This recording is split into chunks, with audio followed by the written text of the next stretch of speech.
understand how valuable my time is, how much it means that I'm here doing this for you. This is a revolution! Hey everyone, Greg and Ryan here. We are back for another breakdown of American Horror Story Cult. This is episode 3. But do us a big favor before we jump into this show, hit subscribe so that you don't miss any of our episode breakdowns on this show, as well as video on Rick and Morty, Twin Peaks, Preacher, and much more. Alright, this episode is called Neighbors from Hell. There are obviously some spoilers ahead. Greg, are you ready? Yeah. What are you wearing? It's satire. First up, a quick recap. A charming couple gets buried alive, and protesters demand justice for Pedro's murder. No justice, no peace. The Wiltons wear sombreros, a mysterious truck sprays chemicals in the neighborhood, while Ozzy's pet hamster explodes. Oh no! Kai has become some sort of messiah, the neighborhood has a vandalism problem, and someone kills the Bravo TV loving Meadow. Maybe. Where's Meadow? What did you do to my Meadow? Hey! Right off the bat, we have to say R.I.P. Pedro. Yeah, very sad moment. Pedro didn't make it, and he really didn't do anything. He was just doing a nice favor for his bosses. I thought that wound was gonna be right here. I didn't think he was gonna die from it. But Same the here. first thing we see from the showrunners is his body being wheeled out. Yep. Oh, sorry, Pedro. I'm in so much trouble, aren't I? Now, obviously, Allie is completely distraught over this whole thing, but she doesn't have to worry about any type of legal trouble because of Michigan's Stand Your Ground law. Yeah, this is totally a reference to the Trayvon Martin shooting in 2012. They even make a reference later to George Zimmerman. Yep. And it's a woman whose critics are calling a lesbian George Zimmerman. Another thing we noticed, remember Harrison told Allie about his open relationship marriage with Meadow. Now this week we see Harrison has invited over a companion for a late night drink, and it's conveniently Detective Samuels. Ooh. Now in all seriousness, it's a little suspicious that law enforcement is hanging out at the Wiltons. You can make so many excuses for why Detective Samuels is there, but it's really weird that a cop would be in the same house that he was investigating the murder for earlier. Okay. Yeah, that was really weird. No. I mean, it's the first time, like, the connection that we saw the cop with another character on this show, and it's just there's too many shady people involved right here. We don't really trust the neighbors as is. No. And we didn't really trust the cop as well. Detective Samuels is kind of, all over the place in terms of who he's trying to pin for murders and stuff, so I don't trust any of them now. Nope, not a soul. Don't trust them all. Okay, so one big question still remains for me. Why torment Allie to this degree? Yeah, why target her, and why literally scare the hell out of her? Hello, Les. I think you're a horrible racist. It's clear that someone's just trying to separate the two, Ivy and Allie, somehow, for some reason. Possibly Ozzy. Yes, someone is clearly trying to sabotage this marriage between Allie and Ivy, and they're doing it in some pretty messed up ways. Oh. First with the Craigslist ads, second with the exploding hamster. Poor Ozzy had to see that, right in his face when he Sorry, walks Mr. home. Guinea. And then with the spying on her with the video in the bathtub scene. It's gotta be Ivy. It has to be. You think she's in on it? Yes. There's so many reasons. Is it because of Jill Stein that she voted for Jill Stein? They even tolerated the fact that you voted for Jill fucking Stein instead of Hillary. The idea here is endless for what could be the cause. Maybe they do a flashback and there's some issues we find out earlier with Allie we don't know about yet. Yeah. Who knows? But the idea that she flips out because she sees the sex video. Okay, so you're with your partner in a room and you see a video that pops up online and your first reaction isn't that you're being spied on. Yeah, that's alarming. Something's up here. Yeah. But also, that seems like an awful lot to do to someone if they voted for Jill Stein, right? I mean, poor Al. Okay, I get it. She voted for Jill Stein, but like this seems like a little bit aggressive of a punishment. I would love nothing more if the end of the season, the reveal is Ivy, and then it's because of Jill Stein. She says that. That would be ridiculous.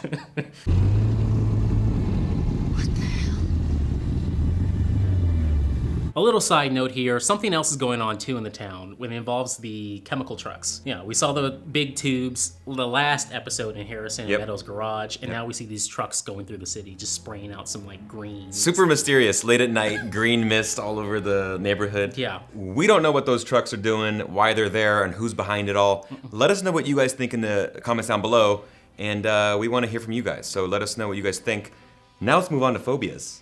Your favorite Yay. part. Phobias! All right, guys, so we've seen coulrophobia, obviously the fear of clowns. We've also seen tryptophobia, fear of clusters of small holes, circles, or bumps. And last week, agoraphobia, which was the fear of places and situations that might cause panic, helplessness, or embarrassment. And now we learned of a new phobia in this season of American Horror Story as we were introduced in the beginning with Rosie and Mark, the nice, charming couple that was, of course, buried alive. You had a condition, ferrotrophobia.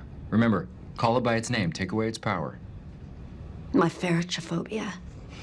So it looks to be a mix of claustrophobia and like tapophobia, which is like the fear of being locked in a coffin. But the big thing about that whole entire scene is that Dr. Vincent, he's totally in on this somehow. Yeah, he has to be, because who else would know about Rosie's phobias and then decide to murder her in that same way that she's been scared of all of her life. And then he also knows obviously about all of Allie's phobias as well and how to go after her in the most horrific way possible. So Yeah.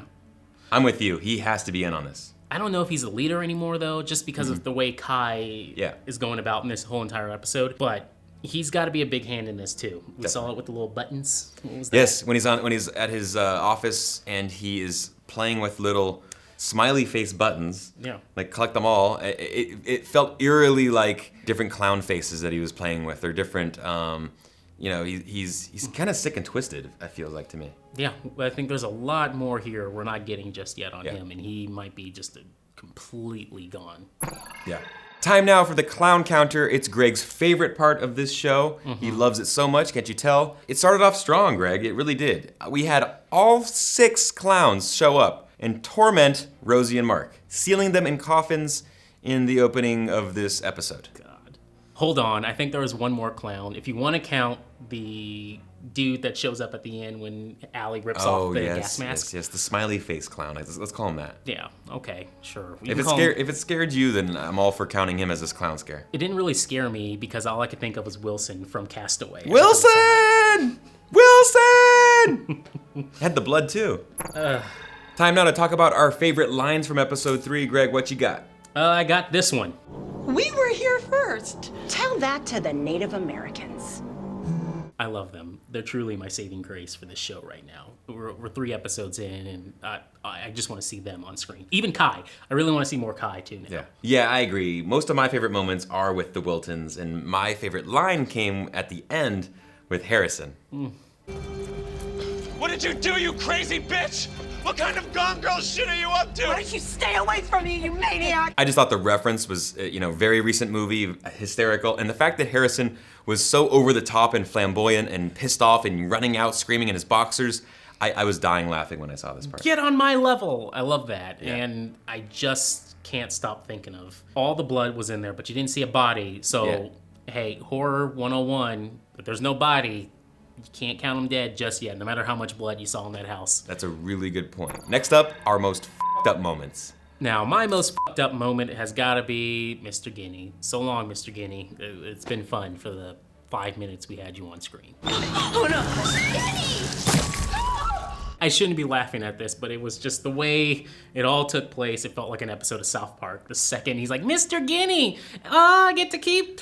BAM! Yeah, it was very South Park. My most f***ed up moment had to have been the opening when Rosie and Mark are literally sealed, against their will, sealed into coffins, and then you find out later that they just decomposed in those coffins after a week of being stuck in there. Why didn't you try to, I've seen so many movies and ideas and, They always even get out, Mythbusters, yeah. you can get out of that Yeah. shit. Just turn over, whatever. Okay, I'm not even gonna... This show. All right, let's talk about winners of episode 3. Greg, who's your winner? Dr. Vincent, he's gonna be making a killing, no pun intended, obviously. I see what you did there. Yeah, with therapy sessions with Allie and everyone else in the town. It makes you think, how many other targets has he had in his life before? Rosie told him, I'm cured, so he can't get any more money from her, so bam, That's a good point. axed. My winner, I said this every week, I'm sorry, is Kai. The dude is on, and we didn't really see him a lot this episode, but now he's commanding the protesters to stop at his word, just stop, and stops everyone. Imparts the crowd. I was Yeah. like, that's okay. It was really far-fetched, but he's on a whole nother level right now. Then he goes up to Allie and he actually just mocks her to her face still. He continues to just have a nice day, have a nice day. Yeah, Kai cannot be touched right now. You want to be somebody? You want to matter? Then you make the world wrong. Finally, we have one last question. Mine happens to be, again, why Allie? Yep.